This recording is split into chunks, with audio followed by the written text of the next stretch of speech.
This is test number 1 related to the polity. It is a test series of the vision 2025. We have discussed already 1 to 25 questions. Now we are going to discuss question number 26. Consider the following corporation authorities. First है हमारे पास Reserve bank of India, second है food corporation of India, third है हमारे पास SBI State Bank of India, fourth है हमारे पास LIC. तो क्वेश्चन क्या पूछा है? क्वेश्चन ये पूछा है how many of the above are totally directed audit by the CAG. CAG से डायरेक्टली कौन सी ऑडिट होती हैं? तो जो CAG ऑडिट करती है वो 3 तरह से करती हैं. एक तो वो खुद टोटली डायरेक्टेड ऑडिट कर देती है, कुछ कंपनियों को डायरेक्टली ऑडिट करती हैं. जैसे एग्जांपल बताऊं मैं आपको, दामोदर वैली है, दामोदर वैली ऑयल कॉरपोरेशन उसको डायरेक्ट कर सकती है, नेचुरल गैस कॉरपोरेशन को कर सकती है ऑडिट डायरेक्टली. इनमें से कोई है ही नहीं. दूसरा तरीका होता है कि वो इस लिमिटेड पावर होती है, मतलब उसके अंदर क्या होता है कि जो सेंट्रल गवर्नमेंट होती है वो अपॉइंट करती है एक ऑडिटर को with the consultation of CAG.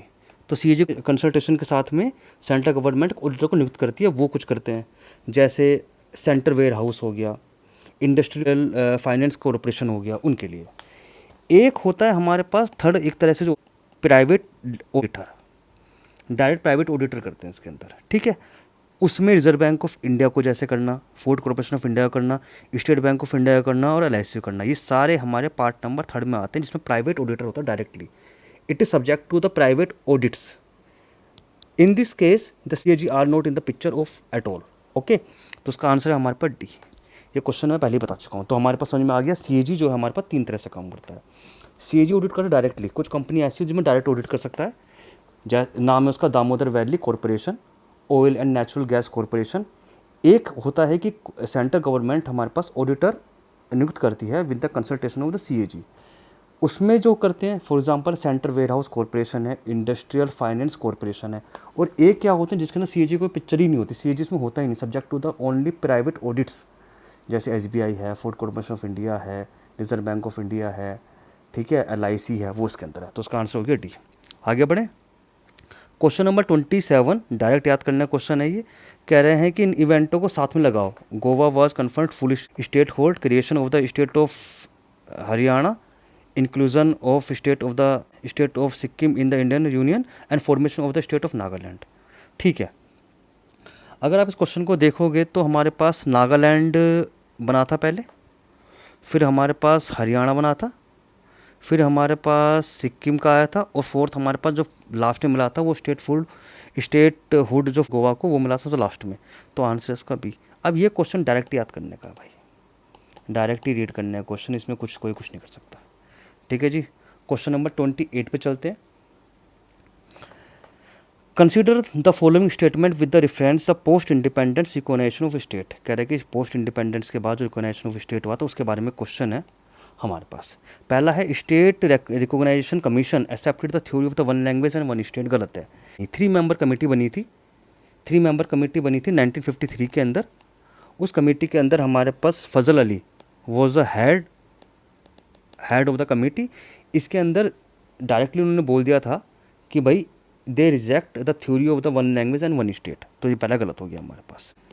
अब सेकंड है हमारे पास Andhra Pradesh was first state created after acceptance of the recommendation of the state recognition committee. नहीं, ये गलत है हमारे पास, क्योंकि जो आंध्र प्रदेश वॉज क्रिएटेड तो हुआ था, फर्स्ट लिंग्विस्टिक स्टेट है, ओके ठीक है, ये तेलुगु स्पीकिंग एरिया है, मद्रास से अलग हुआ था. अच्छा, पर लेकिन it was created after the agitation and death of the Congress person जो था वो उनकी डेथ हो गई थी इसी चीज़ के अंदर. उसके बाद ही इसको स्टेट मिला था हमारे पास. तो ये भी हमारे पास गलत हुआ. तो सेकंड हमारा ये भी गलत हो गया. तो आंसर इसका neither 1 and 2. Question number 29. Consider the following the rectification of Indians membership of Commonwealth. तो कॉमनवेल्थ की मेंबरशिप हमारे पास 1949 के अंदर हुई थी पहली बात. ठीक है, तो ऑप्शन इज करेक्ट. तो पूछा है कि how many of the above the function was performed by the constituent assembly of the state. पहला सही है. Adopting the national anthem of India. National anthem of India ये हमारे पास था 24 जैन 1950। इसमें तीन ये डेट तीन जैसे इंपॉर्टेंट है।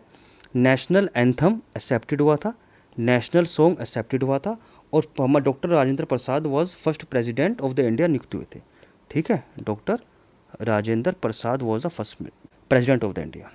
थर्ड है हमारे पास तो ये भी हमारा सही हो गया। थर्ड है हमारे पास enactment of the ordinary laws, ordinary law को भी ये करते थे, सही है ये भी।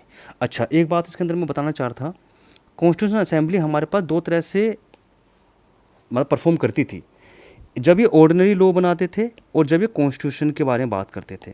जब कॉन्स्टिट्यूशन के बारे में कोई रिगार्डिंग बात आती तो उस टाइम पे जो हमारे पास चेयरपर्सन होते थे वो होते थे राजेंद्र प्रसाद, और जब ऑर्डिनरी लॉ के बारे में बात होती तो होते थे हमारे पास JV मालेंकर। ठीक है, तो हमारे पास का आंसर हो गया ऑल थ्री, आंसर इसका C। ठीक है, आगे बढ़ते हैं। Question number 30, what is a common between the Bailadila, Kudremukh and Mayurbhanj. तो तीनों साइड हमारे पास आयरन और रिजर्व है, पहले से पता है, तो सिंपल सा क्वेश्चन होगा, C आंसर है इसका तो आंसर C है, और रिजर्व है सारी। आइए क्वेश्चन नंबर 31 पे बात करते हैं। How many of the following are as the right against exploitation in constitution of India. ठीक है, तो कॉन्स्टिट्यूशन ऑफ अगर हम एक्सप्लॉयटेशन की बात करेंगे तो हमारे पास दो ही आर्टिकल हैं, कौन कौन से, 23 एंड 24। 23 हमारे पास कहता है फोर्स्ड लेबर नहीं होनी चाहिए, फोर्स्ड लेबर नहीं होनी चाहिए, और ये आता है हमारा ह्यूमन ट्रैफिकिंग। तो ठीक है, तो ये हो गया, पहला गलत हो गया, ये तो टेंशन है, ये तो राइट टू फ्रीडम में आएगा, तो दो हो गए, ओनली टू। क्वेश्चन नंबर 32 के बारे में बात करते हैं। Which of the following are example of the white goods. तो वाइट गुड्स क्या होते हैं, वाइट गुड होते क्या हैं। एक तो हमारे पास ministerial DPIIT department of promotion of industry and internal trade ने इसको डिवाइड करा है, नाम है वाइट गुड। वाइट गुड में हमारे पास क्या होते हैं, वो हमारे पास जो लार्ज होम अप्लाइंसेस जिसको हम यूज़ करते हैं, जैसे वॉशिंग मशीन, ठीक है, एयर कंडीशन। ठीक है, तो 1 और 2 दो हो गए, तो 1 एंड 3 आंसर इसका A। अच्छा, एक होते हैं सिन गुड वो होते हैं जो हमारे हेल्थ पे अफेक्ट डालते हैं, जैसे अल्कोहल हो गया, ये वाला पार्ट। एक होता है हमारे पास गिफिन गुड क्या होता है, गिफिन गुड वो होते हैं जिसकी डिमांड बढ़ती है जब उनके प्राइस बढ़ते हैं। The demand increase when price is increase due to the lack of the substitute for them. भाई जब उनकी डिमांड बढ़ी तो प्राइस बढ़ गए, क्योंकि उनका सब्स्टिट्यूट कोई है नहीं, जैसे गेहूँ, वीट, है ना। एक है वेबलन गुड्स हमारे पास क्या होते हैं, वेबलन गुड्स होते हैं जिसकी डिमांड इसलिए बढ़ती है क्योंकि वो हमारे पास लग्जरी है, लग्जरी कार।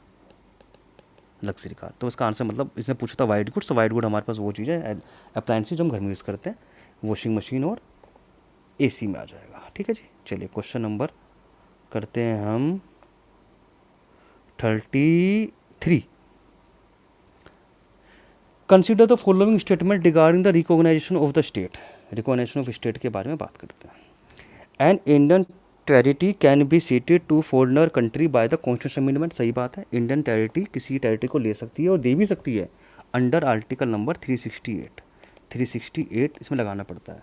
अगर आप देखोगे तो 9th कॉन्स्टिट्यूशन अमेंडमेंट हमारे पास जो है इससे रिलेटेड है, जिसमें कुछ पार्ट हमने पाकिस्तान को दे दिया था। सेकंड पार्ट में चलते हैं। The boundary dispute settlement between the India and other countries does not require the constitution amendment. ये भी बिल्कुल सही है भाई। अगर हम बाउंड्री को डिस्प्यूट करना चाहते हैं, जब मैंने बताया भी था आपको, स्टेट की बाउंड्रीज को चेंज करना हो, नाम चेंज करना हो, ठीक है, उसमें भी हमें ज़रूरत नहीं पड़ती कॉन्स्टिट्यूशन अमेंडमेंट की। और हमें कोई इंडिया और दूसरे कंट्रीज़ के बीच में डिस्प्यूट है बाउंड्रीज़ का, उसमें चेंज करना है तो उसमें ज़रूरत नहीं पड़ती अमेंडमेंट की। तो कहने विच of the following statement is not correct, दोनों ही करेक्ट है, तो नाइदर 1 and 2 आंसर हो गया। क्वेश्चन नंबर 34 इंपॉर्टेंट क्वेश्चन है, writs regarding article number 32। It's a halt of the constitution. With the respect of the writs jurisdiction, which of the following?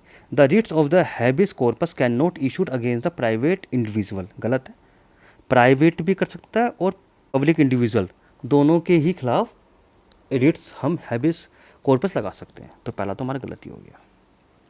ठीक है, दूसरा पढ़ते हैं। Writs of prohibition is available only the against of judicial bodies.